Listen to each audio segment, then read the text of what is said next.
You can literally do that. You can click here and say companies, officers. You can scroll through here. It says New York, Puerto Rico. These are different states. It's probably the same owner, but they may have deals going on in different. Okay, I see Missouri. Okay, we're looking for those in New Orleans, but again, it could be any one of these states, right? Anyway, so that's one way to look at it, right? But I also see a direct website here of Jupiter. You can see a LinkedIn, right? Property manager at Jupiter Management. Okay, you could reach out to those people and say, hey, I got a property right next to where you just purchased a property the other day. You have information, you have the sales information. This was their cash information from June 24. They bought this for $195. They just sold it, I think. Well, it's worth $327 now, right? No, I don't think they sold it yet, but they purchased this property for $195 from an REO, right? Maybe they don't buy this property from you, but you can create a relationship. They can buy other properties from you in the future. So you want to keep this data safe and sound, so you can always reach out back to them for every deal that you have on your table. Say, hey, I got this property, you want to take a look? You send them a text message. Again, you can run this business from a phone, from a laptop, as long as you have internet connection, preferably a laptop. Okay, if you don't have money to buy a $200-$300 laptop, you are probably not ready for entrepreneurship. You probably should find a job first. Okay, just being real with you. Okay, all right, so that's that right there. But again, you can select this and you can add this to a list. You can download the list and process this information in bulk.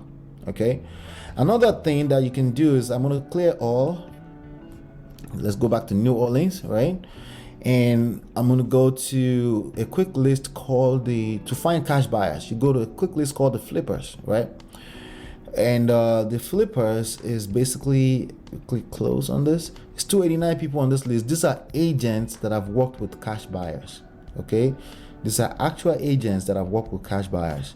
So what happens is that these are properties and what you're looking for. So instead of having to skip trace or basically find the contact information for the cash buyers, you have direct access to put food on the table of this agent just by simply going through that quick list called the flipper. You go to under MLS details, you scroll through here, you can see the agent's phone number, you can see direct email address, and you can email Tony and say, Tony, I noticed you represented a buyer who purchased a property for cash. I am a professional investor in the game. I have a deal in my hands. See, I never use the word wholesaler. I try not to, okay? I have a deal in my hands I don't think I want. I want to know if one of your buyers will want the deal. Then Tony will say, hey, send me some more information about this deal, right? And then, Tony will be happy to share. Why? Because Tony is about to make 3%, 6% commission. Again, you're bringing food to the table of a lot of people that will be happy to do business with you, right? You'll be happy to do business with you. But again, we're social beings, so you have to learn the right languages. There's certain ways to say certain things. If you go there and say I'm a wholesaler, if Tony has bad experience with wholesalers in the past, he's a human being like everybody else. He may say, no, I'm not interested. But if you use languages like, that's a tip I'm sharing with you right now. If you language, hey, I'm an investor, I got this deal, I don't think I want it, I want to know if your buyer will be interested in it. You have somebody who will purchase a cash deal through you in June for a property, blah blah blah. You can send an email. It's just, again, you're showing up as a professional, you understand the game, and again, it's okay to make mistakes. Whatever I'm sharing with you right now, I learned from my mistakes, okay? So just so you know, okay?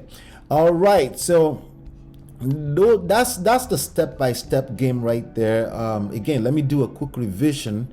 By the way, okay, so let me show you real quick. Again, I said data is step one, right? Data is step one. If we go back here, the first data is data of motivated sellers, right?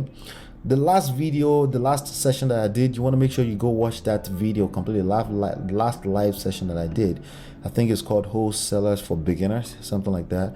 I covered how to pull up data here in details, but also on the inside, I covered that even in better details if you join our membership. if you join our coaching program, right? So, but let's say I was looking for, like right here, this is, I saved this as a preset, but when you sign up for empirebigdata.com, right?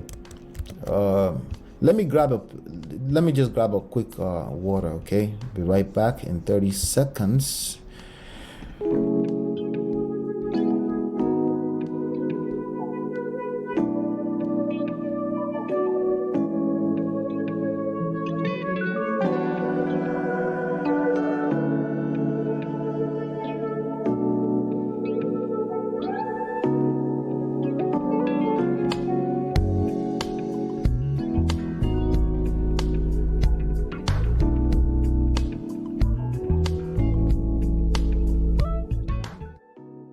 All right, so as far as this first step, which is data, we could go here again. There's tons of quick list here, right? Or a lot of this represent motivated sellers. Remember I said in the beginning, we're dealing with motivated sellers, meaning somebody that has a property they need to get rid of.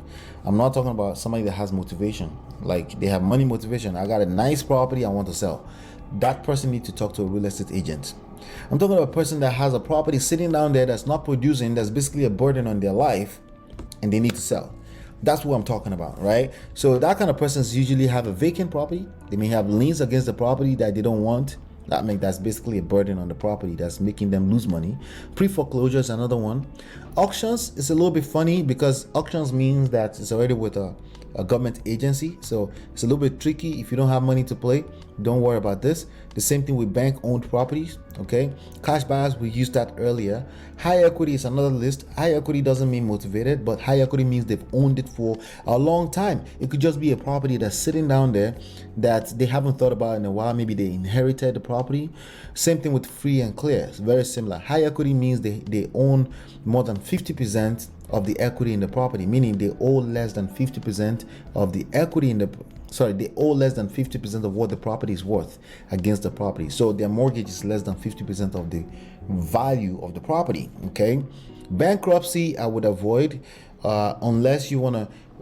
Let me just do this. Let's try this. Let's do bankruptcy, right, in New Orleans, but let's go here under lien and bankruptcy and say suppress all active bankruptcy, right? Like that should be under here. Suppress all active bankruptcy, right? And when I did that, you see that the list is empty. You can see a preview of the list on the right hand side.